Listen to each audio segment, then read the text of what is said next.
Moni nde akuti zili ku Brazil. Bambo uyu ati dzina lake amamutcha the Hulk kapena ndingoti Hulk, former striker wa timu ya Brazil. Ali ndi ukwati ku Brazil akupanga ma preparations.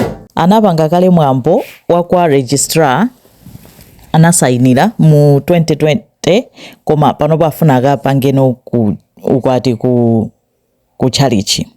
Akuti ngani yake mpungwepungwe wake wagwa poteropa.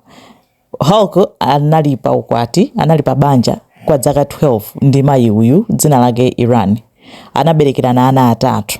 Ndi anapezeka kuti mu 2019 kumapeto kwa 2019 Hulk anayimbira foni abale yake ndi abale yake a mkazi wake Iran kwauza kuti ukwati watha ndipo ndikukwatira mkazi wina.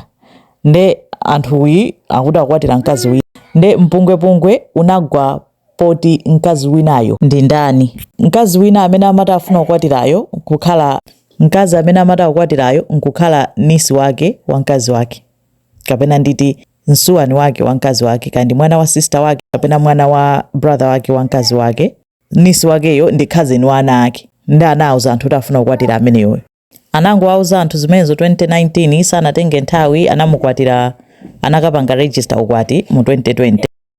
Ndipo tipatha zaka 4 akuti no afuna apange no ukwati wa nchalichi, angakhale pakuoneka ngati pakadali mpungwepungwe mu mtundu wawo koma alengeza. Ndipo iye akuti palibe chomwe analakwa, anapanga ukwati ndipo afuna akadalitse pamaso pa chauta. Imeneyo nde nkhani imene ikuchitika ku Brazil. Apa chithunzi cha akazi awo akalewo akusekererawo ndi nisi wawo pachibale pawo, osaziwa kunena kuti mwanayo ndi amene azapezeke kuti wakwatiwa ndi amuna ake, ankolo ake titi. Nangatine na kuti chani nkhondo ndi anasi zikomo kwambiri.